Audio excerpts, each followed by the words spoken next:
Valerie Concepcion, happy viewing. Okay, Baltasar family.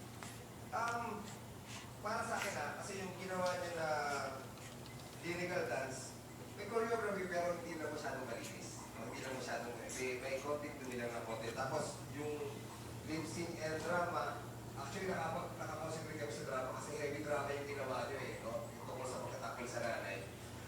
Para sa akin, nakulangan lang ako doon sa acting ng nanay.